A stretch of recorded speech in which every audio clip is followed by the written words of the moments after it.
No malgastes nuestro dinero, me gritó mi madre en plena fiesta de graduación de mi hermana, humillándome. Al día siguiente, fue con su hija dorada a comprarle un auto de lujo, y el banco le dijo que la cuenta familiar no tenía ni un solo peso.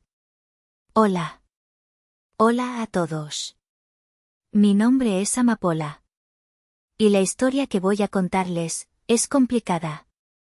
No sé si es una historia de venganza, o una historia de justicia, o simplemente, el final inevitable de una mentira que duró demasiado.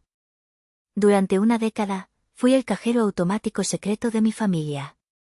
La proveedora silenciosa, la hija invisible, la que pagaba las cuentas mientras la otra hija se llevaba los aplausos. Yo era el cimiento feo y necesario sobre el que ellas construyeron su brillante castillo de apariencias. Pero la semana pasada, ese castillo se vino abajo. Todo terminó en un restaurante carísimo en Polanco, con el sonido humillante de una transacción declinada y una sola frase, escupida por mi propia madre, que finalmente quemó el último y podrido puente que nos unía.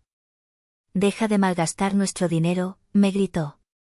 Lo que ella no sabía, lo que no tenía ni la más remota idea, es que esa tontería, en la que yo estaba malgastando el dinero, acababa de salvarle la vida a su propia madre. Y ahora, quiero contarles cada detalle. Porque al final, realmente necesito que me den su opinión. Necesito que me digan, si hice mal. Estábamos en la Hacienda de los Morales. Si viven en la Ciudad de México, saben de qué lugar hablo. Es uno de esos sitios en Polanco donde el aire no parece gratis. Huele a perfume francés, a filete término medio y a poder. Los meseros se deslizan en lugar de caminar, las sillas son de terciopelo pesado y la luz es tan cálida y tenue que hace que todos parezcan más guapos y ricos de lo que son.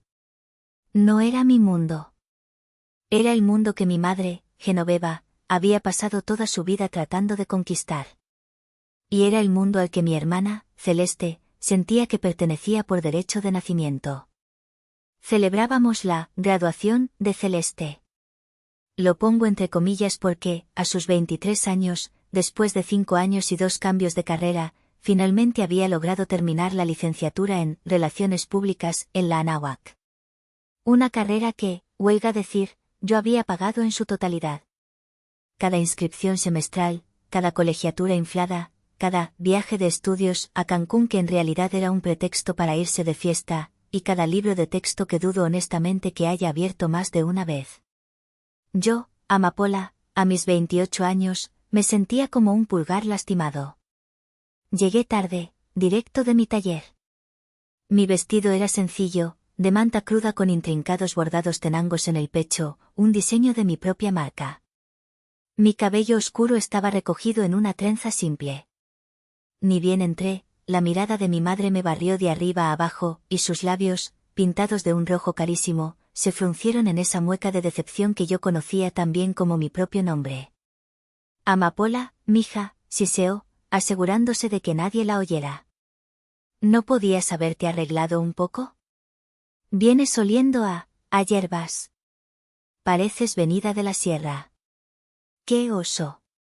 Hola, mami. Estaba trabajando, fue mi respuesta monótona.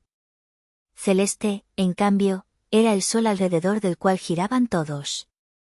Su vestido era corto, dorado, de lentejuelas que captaban la luz de los candelabros.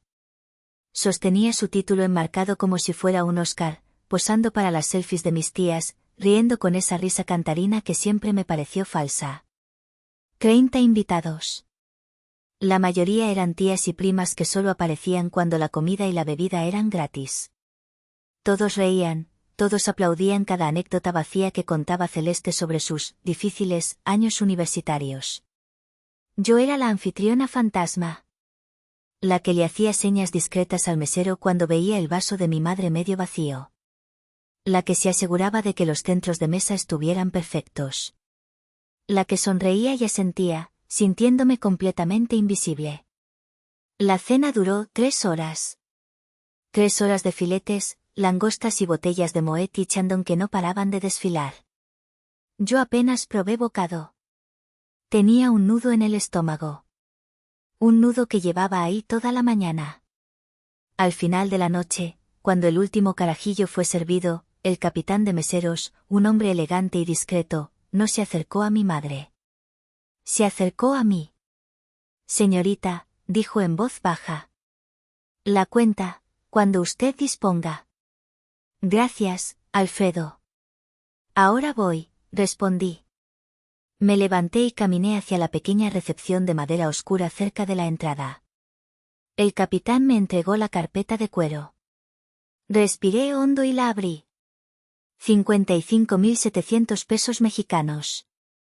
Un suspiro se me escapó. No fue de sorpresa. Fue de un cansancio tan profundo que me dolió en los huesos. Era el precio de la felicidad de mi hermana. O más bien, el precio de la imagen de mi madre. Saqué la tarjeta de débito corporativa principal. La tarjeta de Artesanías del Alma, SADCB. La tarjeta que pagaba el penthouse en Santa Fe donde ellas vivían. La que pagaba el Mercedes de Celeste. La que pagaba sus vidas. Aquí tiene, le dije al joven de la caja. La deslizó. Esperé. El joven frunció el ceño. La deslizó de nuevo. La terminal emitió un pitido bajo y triste. Señorita, dijo, visiblemente apenado. Me miró con lástima. Disculpe, pero la transacción es declinada. Marca fondos insuficientes. El nudo en mi estómago se apretó. Claro que no había fondos. Yo lo sabía. Lo sabía perfectamente. Pero el golpe, el momento, aún así dolió. Antes de que pudiera decir, permítame usar otra, la voz chillona de Celeste sonó como un taladro en mi oído.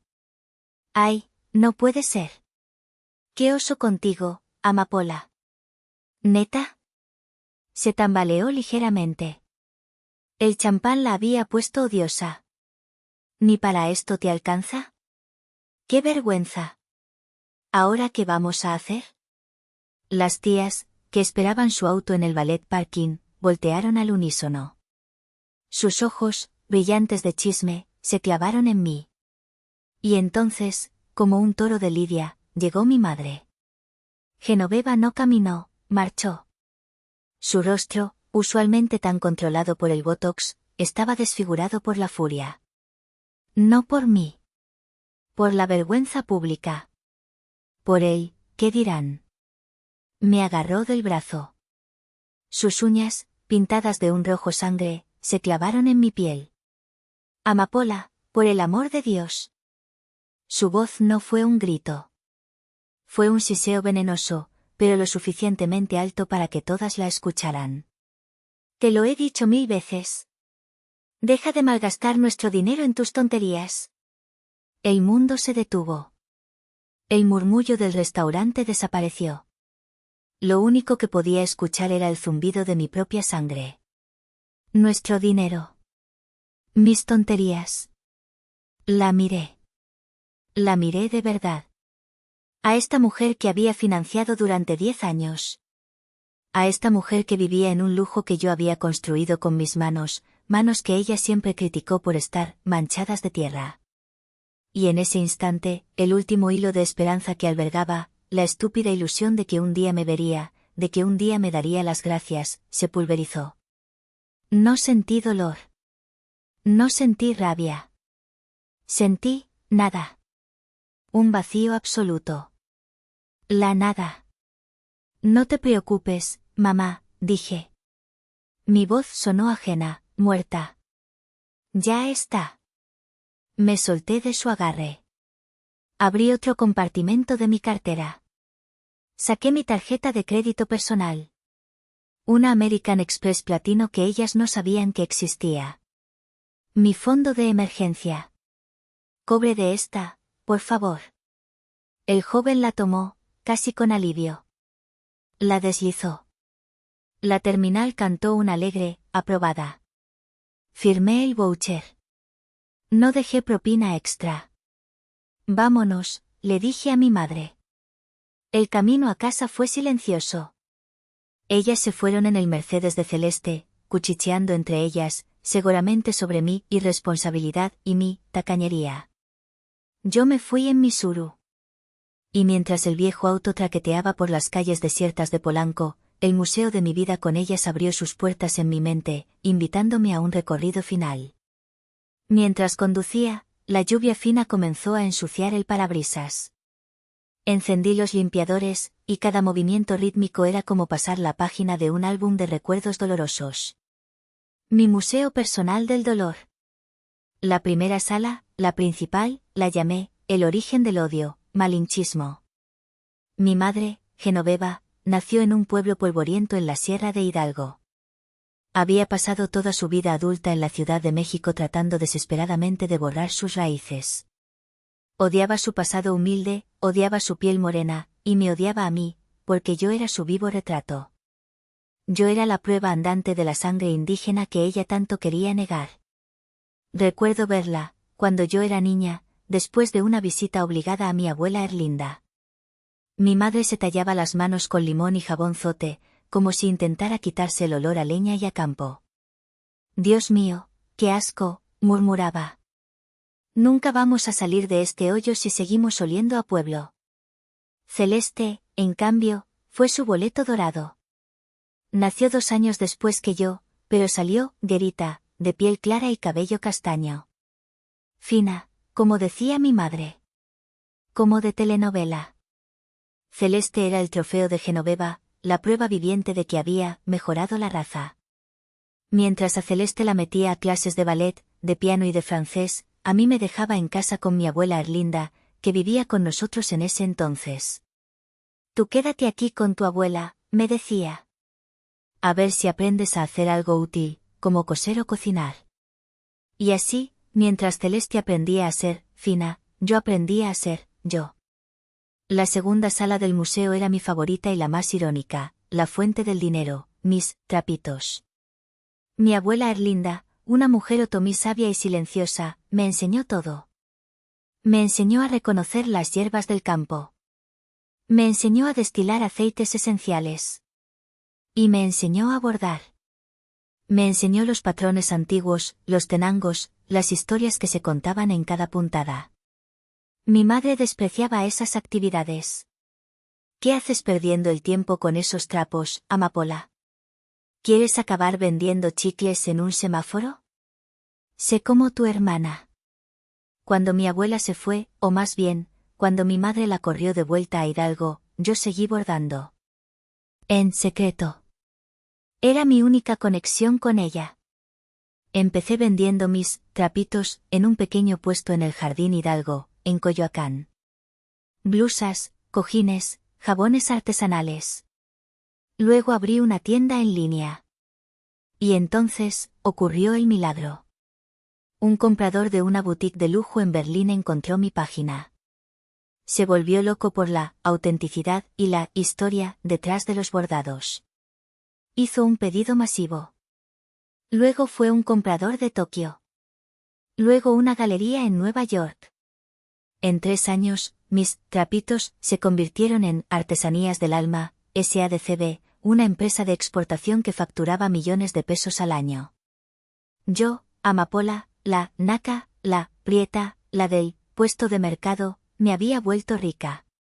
Y eso nos lleva a la sala final, la más oscura, el parásito, la cuenta familiar. El dinero cambió todo. Y no cambió nada. De repente, mi madre estaba orgullosa. Mi hija, la empresaria, les decía a sus amigas. Pero el desprecio seguía ahí, apenas disimulado. Hace 3 años, cuando el dinero empezó a ser realmente grande, Genoveva me sentó en la sala del departamento que yo acababa de comprarles en Santa Fe. Mija, me dijo, con ese tono de falsa preocupación que usaba para manipularme.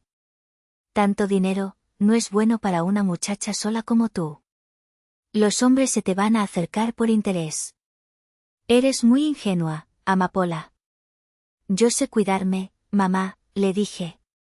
No, no sabes. Mira, dijo, acercándose. Vamos a hacer una cosa. Por tu bien. Vamos a abrir una cuenta familiar. Tú depositas ahí una cantidad fija al mes, digamos, 100.000 pesos. Y yo me encargo de administrarlo todo. El pago del departamento, la luz, el súper, la colegiatura de tu hermana, todo. Así tú te dedicas a tus bordaditos y no te preocupas por estas cosas de adultos. Caí. Como una idiota.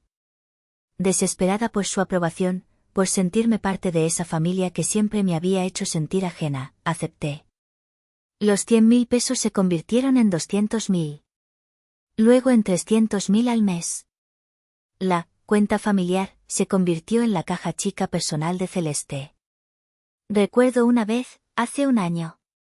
Mi Suru se había desvielado. La reparación costaba 30.000 pesos. Le pedí a mi madre si podía tomarlo de la cuenta familiar. Ay, mija, ¿cómo crees?, me dijo, horrorizada. Ahorita estamos gastadísimas. Tu hermana necesitaba renovar su guardarropa para la universidad. Se compró una bolsa padrísima, de 30.000 pesos. Pero era una inversión, para su imagen. Mamá, es mi coche. Lo necesito para ir al taller con las artesanas. Pues toma un taxi, mija. No seas exagerada. Pagué la reparación con mi tarjeta personal. Esa misma tarde, vi a Celeste publicar una foto en Instagram con su bolsa nueva. Yo era la proveedora. Ellas eran las dueñas. El Suru traqueteó al pasar un bache, sacándome del museo. La lluvia arreciaba. Llegué a mi pequeño departamento en la colonia Roma, el único lugar que era verdaderamente mío, el único santuario que ellas no conocían. Abrí la puerta. El departamento estaba oscuro y frío. Me senté en el sofá sin encender la luz. Y mientras estaba ahí, temblando de una rabia fría, mi teléfono, que había puesto en silencio, vibró en mi bolsa. No era mi madre ni mi hermana. Era una notificación de correo electrónico. El asunto decía, reporte confidencial, HRL. Mi corazón dio un vuelco. Era del investigador privado. Para entender ese correo, tengo que retroceder el reloj unas 72 horas. 3 días antes de la humillación en el restaurante. Mi abuela Erlinda. La mujer que me enseñó todo. La única persona, además de mí, que mi madre odiaba activamente. Hace un año, Genoveva me dio la noticia. Tu abuela está muy delicada, mija. Ya chochea. La voy a trasladar a un retiro de descanso en el campo, cerca de Hidalgo. Para que respire aire puro y la cuiden bien. ¿Un retiro? ¿Cuál? Quiero ir a verla, le dije inmediatamente. La cara de mi madre se endureció. No. La vas a alterar. Eres muy intensa, amapola. Con tus cosas de hierbas y tus ideas raras.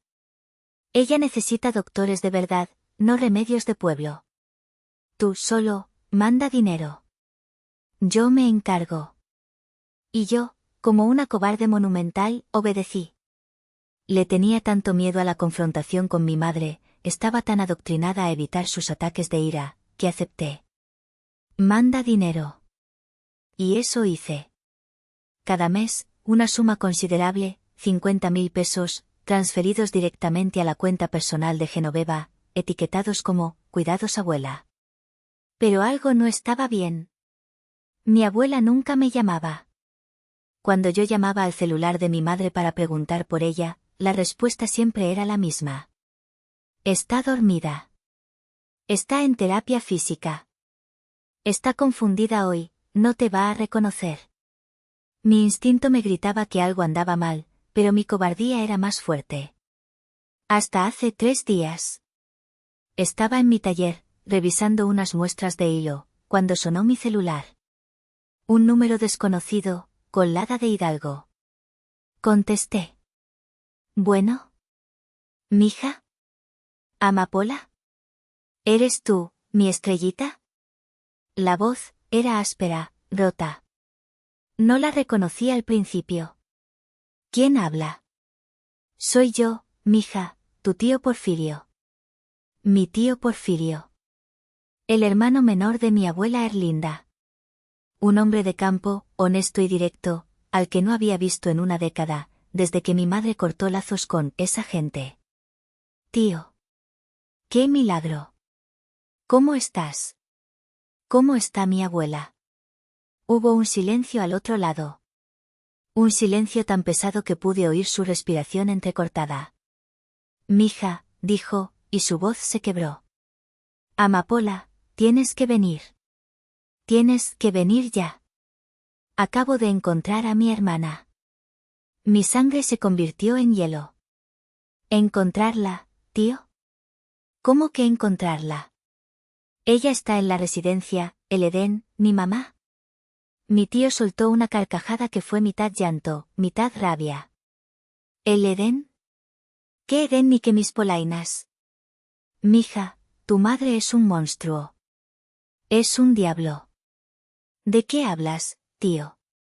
Encontré, Erlinda. En el asilo público, la eterna misericordia, aquí en la sierra. Si a esto se le puede llamar asilo. Es una pocilga, amapola. Un maldito hoyo. Me tuve que sentar. Las piernas no me sostenían. Tu madre, continuó Porfirio, su voz temblando de ira, la internó aquí hace un año. Paga la cuota mínima. La más baja. Y les dijo a las enfermeras, ¿les dijo? Mija, les dijo que su otra hija, o sea tú, era una desobligada, una malagradecida que se había ido al otro lado, que la odiabas y que nunca vendrías a verla. No podía respirar. El aire no me llegaba a los pulmones. Mi madre me había usado a mí, a mi supuesta ausencia, como excusa para su crueldad. Mija, esto es peor de lo que te imaginas. Las enfermeras dicen que tu madre no ha venido en 6 meses. Solo manda el pago miserable por transferencia. La tienen amarrada a un catre. Huele mal. Está en los huesos. Voy a mandarte una foto. No, tío, no. Pero era tarde. El teléfono vibró. Entró el mensaje de WhatsApp. Abrí la foto. Y mi mundo se desintegró. Grité. Fue un sonido animal, un aullido de dolor y de culpa que salió desde el fondo de mi alma. No era mi abuela. No podía ser. Era un cuerpo esquelético, acurrucado en posición fetal sobre un catre de metal oxidado. La piel, grisácea, pegada a los huesos. El cabello, antes blanco y trenzado, ahora era un nido sucio y enmarañado. Pero los ojos, esos ojos oscuros, hundidos, estaban abiertos. Mirando a una pared desconchada con una desesperanza absoluta. Vomité. Vomité en el bote de basura de mi oficina.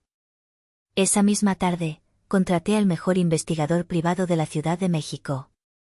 Quiero todo, le dije, mi voz temblando. Fotos, vídeos, testimonios. No me importa el precio. Ahora, en la oscuridad de mi departamento después de la fiesta, abrí ese correo. El reporte era peor de lo que Porfirio me había descrito. Fotos en alta definición. Vídeos cortos grabados por una enfermera a la que el investigador había sobornado. Testimonios firmados. Confirmaban el abandono sistemático, el robo del dinero que yo mandaba, la crueldad calculada de mi madre. Esa noche, la amapola que buscaba la aprobación de su madre murió. Fue un asesinato. Y en su lugar, mientras leía ese reporte, nació algo. Algo frío. Algo calmado. Algo absolutamente enfocado. Mi cobardía se había quemado. Solo quedaba ceniza. Y de esa ceniza, se levantaba una furia helada. La mañana de la graduación de Celeste, horas antes de la fiesta, yo no estaba eligiendo un vestido. Estaba ejecutando un rescate.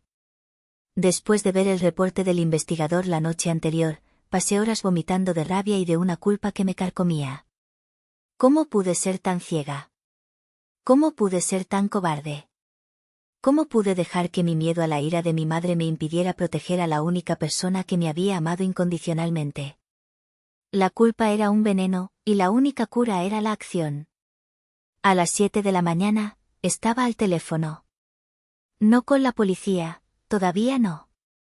El tiempo era crucial. Necesitaba sacarla de ahí antes de que Genoveva pudiera enterarse y moverla. Había pasado la madrugada investigando las mejores residencias geriátricas de lujo en México. No quería un buen lugar. Quería el mejor. Un lugar tan lujoso e impecable que borrara cada segundo de infierno que mi abuela había vivido.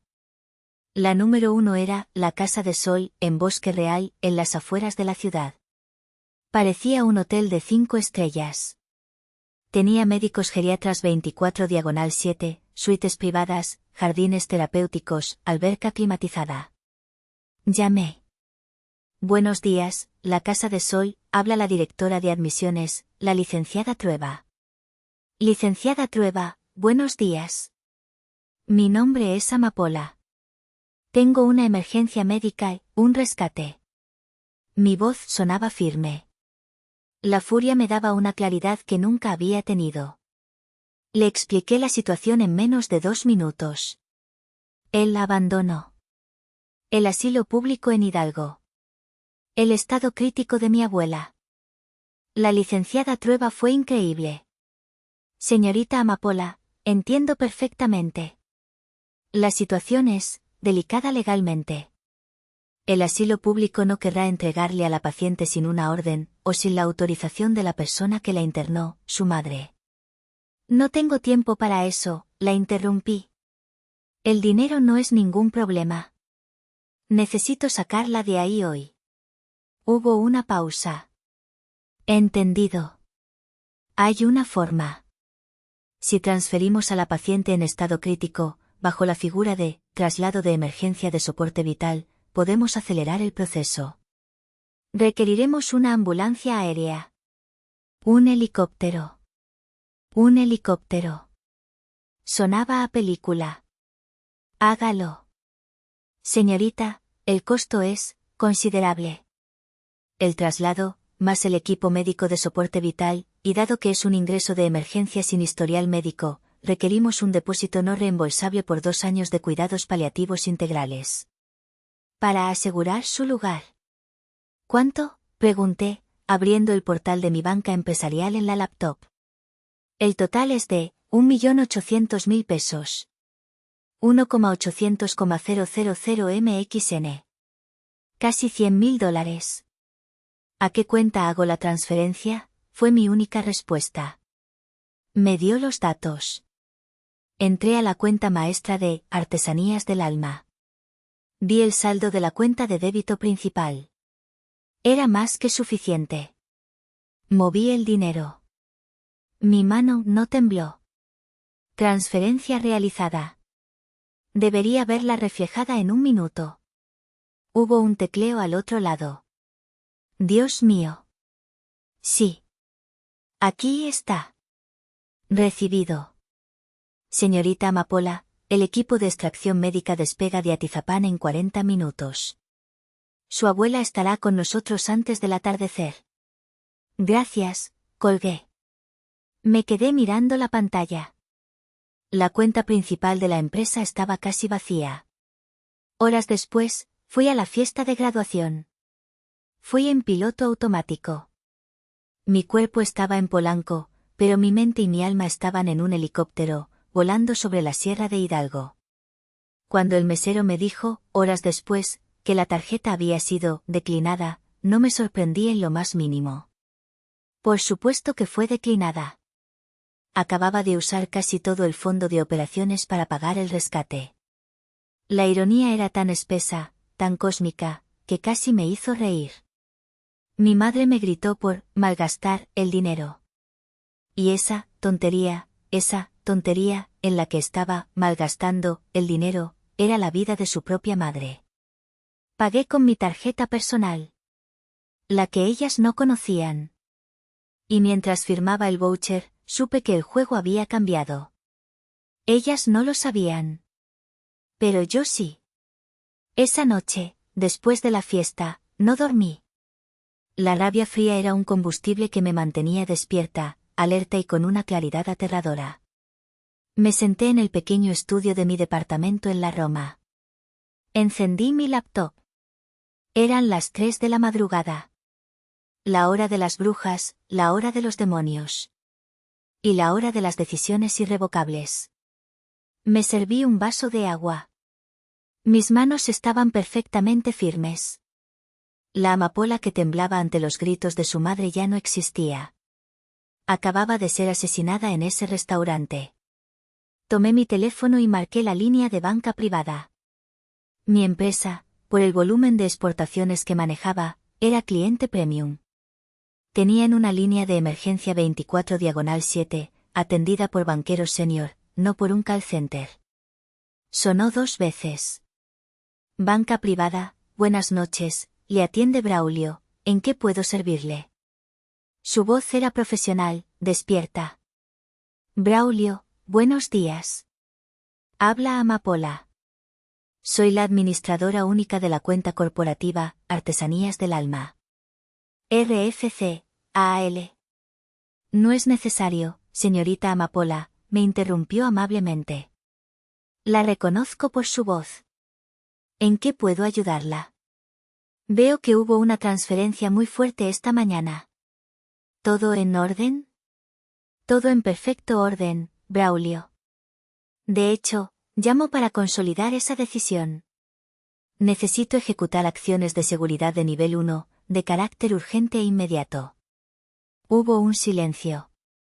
Pude oír el suave tecleo de su teclado. Se estaba poniendo serio. Entendido, señorita Amapola. Estoy en su perfil de seguridad. Permítame verificar su identidad. Por favor, proporcione el código de voz. Pasamos los siguientes 2 minutos en un ballet de códigos, preguntas secretas y tokens digitales. Un proceso diseñado para ser impenetrable. Identidad verificada, señorita Amapola. Estoy a sus órdenes. ¿Qué necesita? Respiré hondo. Excelente, Braulio. Proceda con lo siguiente, y quiero que quede grabado en la bitácora de la llamada. Primero, revoque con efecto inmediato e irrevocable todas las firmas secundarias y accesos digitales a todas las cuentas, créditos y tarjetas suplementarias a nombre de Genoveva y Celeste. Escuché el tecleo rápido y decidido. Entendido. Firmas de Genoveva y Celeste revocadas. Segundo, congele y cancele todas las tarjetas físicas emitidas a esos nombres. No suspender. Cancelar. Destruir digitalmente. Entendido. Tarjetas suplementarias con terminación 4588 y 4589. Canceladas.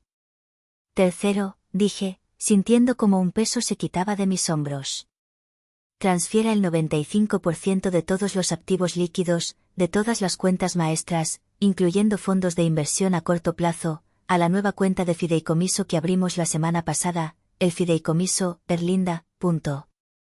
Ese fideicomiso era mi plan de contingencia. Una cuenta legalmente blindada, diseñada por mi abogado, donde yo era la fideicomitente y fideicomisaria, y la única beneficiaria en caso de mi fallecimiento era mi abuela, Erlinda. Hubo un tecleo más largo. Es un movimiento de capital muy fuerte, señorita. Pero sus protocolos contractuales lo permiten. Procediendo.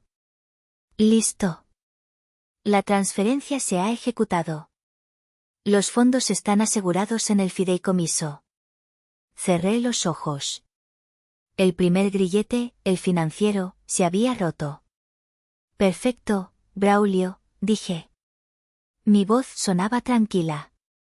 Ahora, una última cosa. La más importante. Sí, señorita, dijo Braulio, esperando. Quiero que deje una nota permanente y destacada en el perfil de las señoras Genoveva y Celeste. Una nota que debe ser leída textualmente por cualquier empleado del banco, desde el cajero hasta el director de zona, si ellas intentan llamar o presentarse en sucursal. ¿Está listo para escribir? Estoy listo. Tomé aire. Saboreé cada palabra. La nota dirá, el acceso para las señoras Genoveva y Celeste ha sido revocado permanentemente por orden explícita de la propietaria única de la corporación, la señorita Amapola. Ellas no son clientas de esta institución. Eran terceros autorizados. Dicho privilegio ha sido cancelado. No se les debe proporcionar, bajo ninguna circunstancia, ninguna información sobre las cuentas de la empresa ni sobre la propietaria. Fin del comunicado. Hice una pausa, para dar énfasis. Quiero que use esas palabras exactas, Braulio. No son clientas. Terceros autorizados, punto. Braulio guardó silencio un segundo. Pude imaginarlo asintiendo frente a su monitor. Entendido, señorita Amapola. La nota ha sido guardada y marcada con bandera roja en ambos perfiles. Gracias por su impecable servicio, Braulio. Que tenga buena noche. A sus órdenes, señorita. Buenas noches. Colgué. Me quedé mirando la pantalla oscura de mi teléfono. El segundo acto de mi liberación estaba en marcha. El legal. Abrí mi correo. Redacté un nuevo mensaje para mi abogado, el licenciado Beltrán. Beltrán era un hombre brillante, un tiburón, el que me había ayudado a constituir la empresa y a blindarla precisamente contra conflictos familiares. Él ya estaba sobre aviso, esperando mi señal. Asunto: ejecutar. Cuerpo del mensaje. Licenciado Beltrán, buenos días. Es hora. Proceda con el plan, Hidalgo. Quiero la tutela legal completa y permanente de mi abuela, Erlinda. Adjunto el reporte completo del investigador privado, incluyendo las fotos, vídeos y el testimonio notariado de mi tío Porfirio. Use todos los recursos necesarios. Quiero una orden de restricción contra Genoveva, quiero la orden de desalojo inmediata para el Penthouse de Santa Fe. La propiedad está a nombre de Artesanías del Alma. El comodato verbal ha terminado. Llámeme cuando la maquinaria legal esté en movimiento. Gracias. Amapola. Presioné enviar. El pequeño avión de papel voló por la pantalla. Apagué la computadora. Apagué el teléfono. Me quité la ropa de la fiesta, que todavía olía vagamente a la comida cara del restaurante. Me metí en la cama. La furia helada se había disipado. En su lugar, había una calma profunda, casi antinatural. Y por primera vez en 10 años, dormí. Dormí profundamente, sin sueños, como una muerta. La guerra silenciosa había terminado. Ahora solo faltaba que el enemigo se diera cuenta de que había perdido. Desperté a las 10 de la mañana. No recordaba la última vez que había dormido más de 4 horas seguidas. El sol inundaba mi pequeño departamento en la Roma. Por lo general, me despertaba con una sensación de angustia, con la lista de pendientes taladrándome la cabeza. Pero esa mañana, me desperté en silencio. Me levanté, preparé una taza de café de olla, uno que traía directamente de un productor en Oaxaca. El olor a canela y piloncillo llenó mi cocina. Me senté en mi balcón, que daba a un patio interior lleno de jacarandas. Era la primera mañana de mi nueva vida. Encendí mi teléfono, no con miedo, sino con curiosidad. Tenía un mensaje de texto, pero no era de mi madre. Era un número desconocido. Señorita Amapola, buenos días. Soy la doctora Fuentes, directora médica de La Casa de Sol. Solo para informarle que su abuela, la paciente Erlinda, llegó a nuestras instalaciones a las 10:30 de la noche de anoche. El traslado fue estable. Está en condición crítica pero ya está siendo atendida. Adjunto una foto. Abrí la imagen. Era mi abuela. Estaba dormida en una cama de hospital impecable, con sábanas blancas y suaves. Tenía una sonda intravenosa en el brazo y monitores a su alrededor. Pero estaba limpia. Le habían lavado el cabello. Y por primera vez en un año, parecía, en paz. Una sola lágrima rodó por mi mejilla. Pero no era de tristeza. Era de alivio. Un alivio tan profundo que era casi doloroso. Gracias, doctora, respondí. Estaré ahí por la tarde. Justo entonces, mientras sostenía mi taza de café, entró un mensaje de voz. El icono de Genoveva apareció en la pantalla. Sonreí. Una sonrisa seca, sin humor. Y, acción. Encendí el altavoz. Quería escuchar la voz de mi antigua vida por última vez. La voz de mi madre llenó mi cocina. Sonaba alegre, escandalosa, insoportablemente arrogante. Como si la humillación de anoche, la tarjeta declinada, mi humillación, nunca hubiera existido. Amapola, mija. Buenos días. Oye, qué vergüenza contigo anoche, ¿eh? Qué irresponsable eres con el dinero, de veras. Casi nos dejas ahí lavando platos. Ja, ja, ja. Esperé. En fin, ya ni llorar es bueno. El pasado, pisado. Oye, tu hermana y yo ya vamos en camino. Vamos a la agencia Mercedes-Benz, por fin. Celeste está que no se la cree, súper emocionada. Hizo una pausa. Pude escuchar el ruido del tráfico de la Ciudad de México al fondo. Estaban en el auto. La camioneta que Celeste quiere, la GLE Coupe blanca, cuesta 1.500.000 pesos. Te aviso para que te asegures de que la cuenta familiar tenga fondos suficientes. O transfiérele a mi tarjeta personal, como veas. Pero que sea rápido, no quiero más sorpresitas como la de anoche, ¿eh? ¡Qué oso! Esperé de nuevo. Sabía que venía el golpe final. Ah. Y muy, muy importante, Amapola. Quiero que le compres la camioneta a nombre de Celeste. No de la empresa. No quiero que andes diciendo luego que es tuya o que se la quieres quitar. Es su regalo de graduación, y punto. ¿Entendido? Bueno, muévete. Que no nos hagan esperar. Besitos, bye. Colgó. Me quedé mirando el teléfono. La audacia. La absoluta, monumental e inconsciente falta de vergüenza. La capacidad de humillarme y, 12 horas después, exigirme 1,5 millones de pesos. Tomé un sorbo largo de mi café.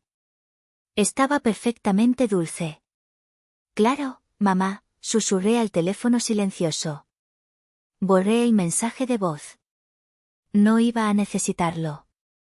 Sabía que el teléfono volvería a sonar. Muy pronto. Y sabía, con certeza absoluta, que la siguiente llamada no sería tan alegre. Yo no estaba allí, por supuesto. Estaba en mi balcón, regando mis geranios. Pero conozco a mi madre y a mi hermana tan íntimamente, he sido la audiencia de sus dramas durante tantos años, que puedo narrar la escena como si la hubiera visto con mis propios ojos, cuadro por cuadro. Imagínenlas. Son las 11:15 de la mañana. Genoveva y Celeste entran a la agencia Mercedes-Benz de Polanco. El lugar es más un museo que una tienda. Pisos de mármol negro que reflejan las luces LED, paredes de cristal y los autos, brillando como joyas bajo los reflectores. Huele a cuero nuevo, a café expreso y a dinero. Celeste, con sus lentes de sol de diseñador puestos en interiores, suelta un gritito. Mami, ahí está. Ahí está. Es perfecta. Corre, o más bien trota con sus tacones, hacia la camioneta GLE Coupe blanca. Es un vehículo absurdo, imponente, que parece más un tanque de lujo que un auto. Celeste lo abraza. Literalmente. Se toma una selfie acariciando el cofre. Genoveva se ríe, encantada. Es tuya, mi reina. Te la mereces. Un vendedor joven, impecable en un traje Hugo Boss, se acerca. Su sonrisa es profesional, pulida. Señoras, buenos días. Bienvenidas. ¿Interesadas en la nueva GLE? Genoveva se quita sus propios lentes de sol, con un gesto estudiado. No estamos interesadas, joven. La vamos a comprar. Hoy mismo. Es el regalo de graduación de mi hija. La sonrisa del vendedor se amplía. Por supuesto. Una excelente elección. Si gustan, pasemos a mi oficina para ver los detalles. Las guía a una oficina privada con paredes de cristal. Se sientan en sillas de piel. Les ofrecen agua mineral importada. Muy bien, señora, dice el vendedor, tecleando en su computadora. El precio final de la unidad, con los interiores en piel beige y el paquete AMG que eligió su hija, es de 1.550.000 pesos. Perfecto, dice Genoveva, abriendo su cartera de diseñador. Saca la tarjeta negra suplementaria. La cuenta familiar. La desliza sobre el escritorio de caoba con la confianza de una reina poniendo un decreto. Cargo completo a esta, por favor. Es una cuenta corporativa. No tiene límite. El vendedor asiente. Claro que sí, señora. Toma la tarjeta. La desliza por la terminal bancaria. El vendedor frunce el ceño. La pantalla de la terminal brilla en rojo. Disculpe, dice, su sonrisa profesional vacilando un poco. No pasó. Seguramente un error de lectura. La sonrisa de mi madre se congela. ¿Cómo que no pasó? Le digo que no tiene límite. Vuelva a intentarlo. El vendedor la desliza de nuevo. La misma luz roja. Declinada. Fondos insuficientes. Esto es ridículo, espeta mi madre. Su cara empieza a enrojecer. Celeste deja de ver su teléfono. ¿Fondos insuficientes? Imposible. Esa cuenta tiene millones. El problema es su máquina. Mamá, qué oso, chilla Celeste. No me hagas esto. A ver, dice mi madre, furiosa, buscando en su cartera. Intente con la de mi hija. Es una extensión de la misma cuenta. Celeste, molesta, le da su propia tarjeta al vendedor. Declinada. Es el colmo, grita mi madre, golpeando el escritorio. Me están haciendo perder el tiempo. Voy a llamar a mi banquero privado ahora mismo. Me van a oír. ¡Qué incompetencia! Y entonces, comete el error fatal. El acto final de arrogancia que selló su destino. Saca su iPhone 15 Pro Max, pagado por mí. Marca la línea de banca privada. Y presiona el icono del altavoz. Quería que el vendedor escuchara. Quería que fuera testigo de cómo ella, Genoveva, la gran señora, ponía en su lugar a un empleado bancario insignificante. Banca privada, buenos días, le atiende Braulio, ¿en qué puedo servirle? Braulio. Habla Genoveva, ladra mi madre. Estoy en la agencia Mercedes-Benz de Polanco tratando de comprar una camioneta para mi hija y sus malditas tarjetas no pasan. Me marca, fondos insuficientes, lo cual es ridículo. No sé qué clase de circo estén manejando, pero exijo que lo arreglen ahora. Me están haciendo pasar una vergüenza. Silencio al otro lado de la línea. Luego, la voz perfectamente calmada y profesional de Braulio, mi ángel vengador. Buenos días, señora Genoveva. Permítame revisar el estatus de sus cuentas. Se escucha el tecleo suave y rítmico. Celeste se muerde una uña.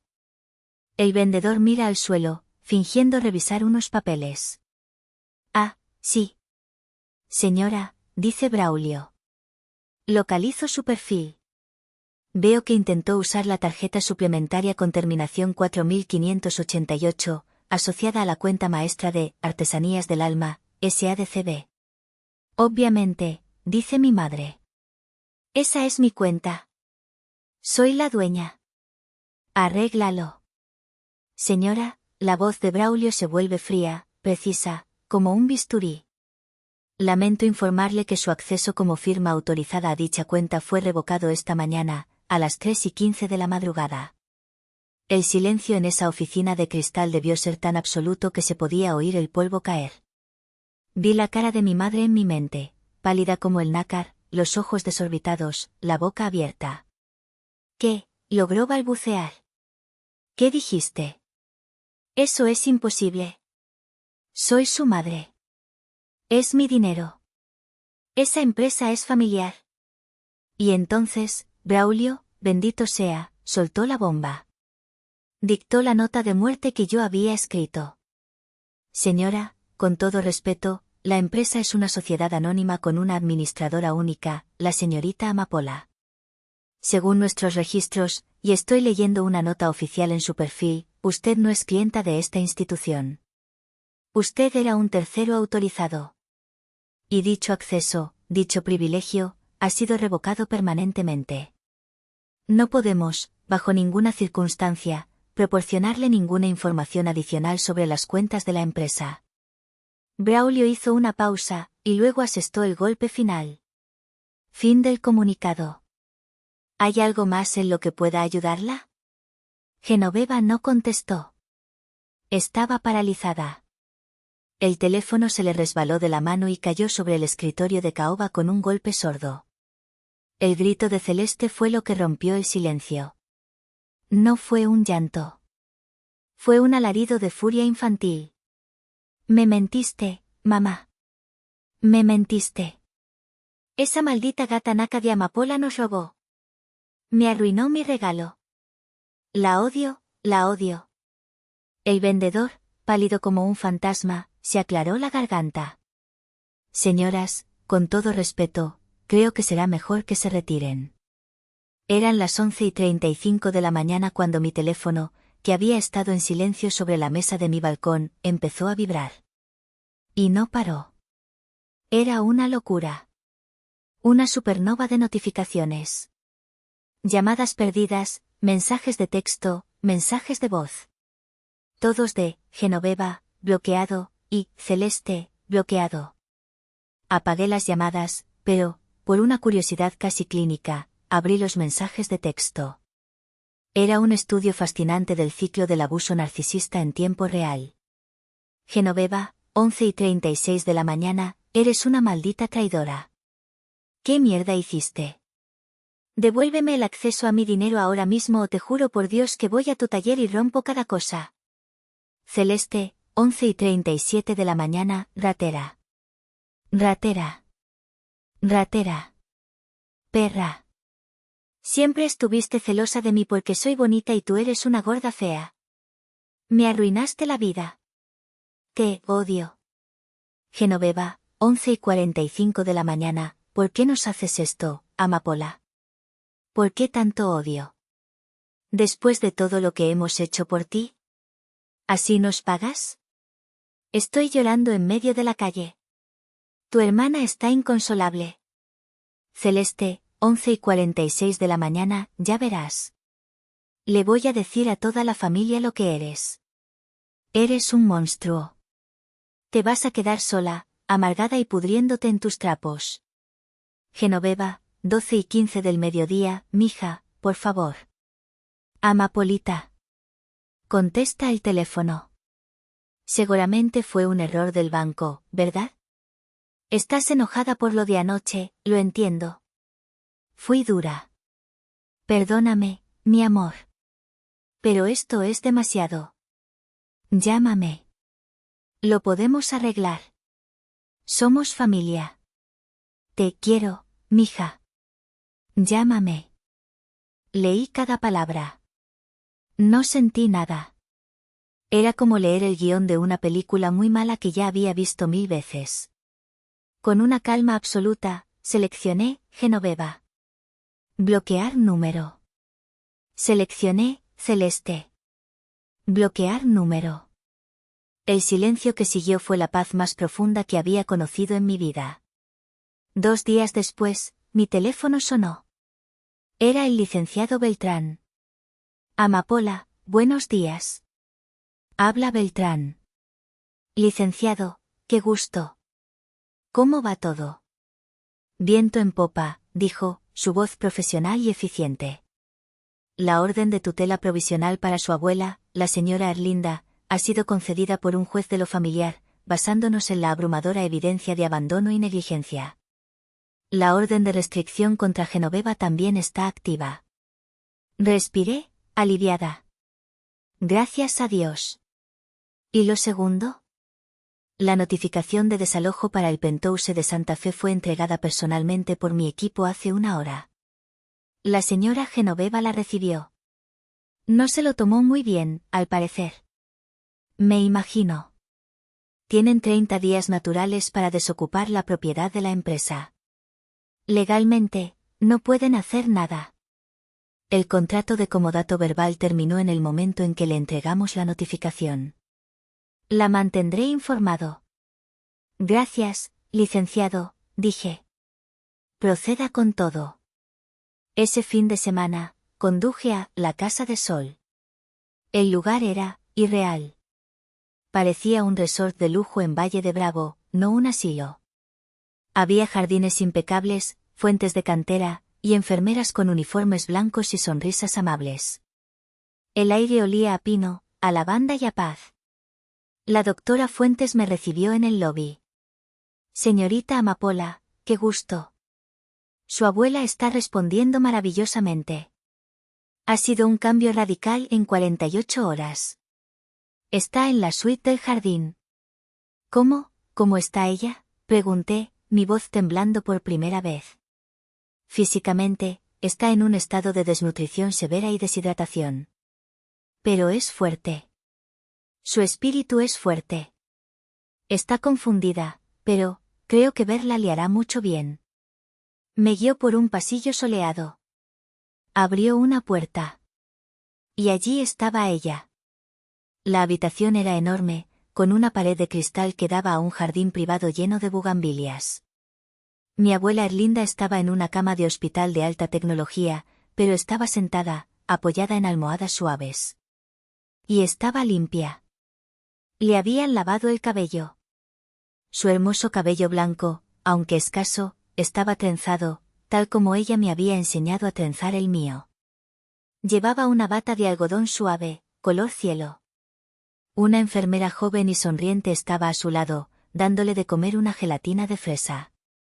Abue, susurré desde la puerta. La enfermera se retiró discretamente. Mi abuela levantó la vista. Sus ojos, que en la foto se veían muertos y vacíos, se abrieron de golpe. La confusión desapareció. Una chispa de reconocimiento, de incredulidad, brilló en ellos. Amapola, susurró. Su voz era un papel de lija, rota por el desuso. ¿Mi estrellita? Me acerqué. No pude hablar. Caí de rodillas junto a la cama. Todas las lágrimas que no había llorado en la fiesta, todas las lágrimas de rabia y de culpa, salieron de golpe. Me ahogaba. Abuelita, logré decir, mi voz rota. Abuela Erlinda. Ella levantó una mano temblorosa. Estaba huesuda, frágil, pero cálida. Tocó mi mejilla. Mi Amapolita, susurró de nuevo, y sus propios ojos se llenaron de lágrimas. ¿Estás aquí? ¿Mi estrellita? Pensé que me odiabas. Esa frase me partió el alma en dos. No, abuela. No, jamás. Jamás te odiaría. Ella. Genoveva, sollozó en silencio. Me dijo que te avergonzabas de mí. Me dijo que te habías vuelto rica, que vivías con gente importante, y que no querías que nadie supiera de esta vieja india. Mintió, le dije, mi voz endureciéndose con la verdad. Te mintió, abuelita. Y yo te fallé. Yo no sabía dónde estabas. Me dijo que estabas bien. Perdóname. Perdóname por tardar tanto. No es tu culpa, mija, dijo, y con su pulgar huesudo, secó mis lágrimas. No es tu culpa. Sabía que vendrías.